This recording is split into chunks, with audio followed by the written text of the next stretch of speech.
ठाकरे सेना आणि शिंदे सेनेच्या खासदारांमध्ये चांगलीच जुंपली आहे। उद्धव ठाकरेंना विरोध करणारे संजय राऊतच होते असा गंभीर आरोप नरेश म्हस्केंनी केला। तर एकनाथ शिंदेंविरोधात बोलणारे नरेश म्हस्केच होते असा पलटवारही राऊतांनी केला। पाहुयात दोघेही काय म्हणतात।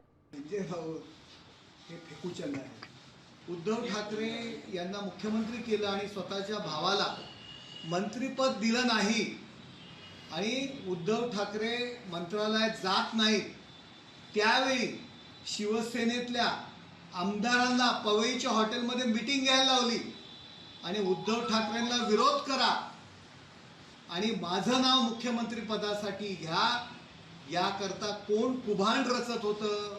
तुमची आम्ही रिस्पेक्ट ठेवतो एक सिनियर लीडर म्हणून, परंतु आमची जी बंद मूठ आहे ना ती मूठ बंद राहू द्या। कधी काळी ते आमच्यावर काम करत होते हे तुम्हाला माहीत असेल आणि एकनाथ शिंदेंच्या सर्वाधिक तक्रारी करणाऱ्यांपैकी ते एक होते।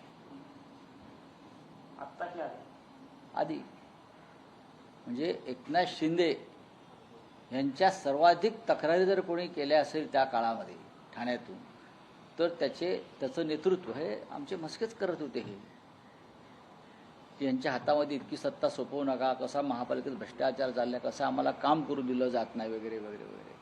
एकनाथ शिंदे आपले मिस्टर म्हस्केच नेतृत्व सगळ्यांना माहिती आहे, रेकॉर्डवरती पत्र आहेत त्यांची।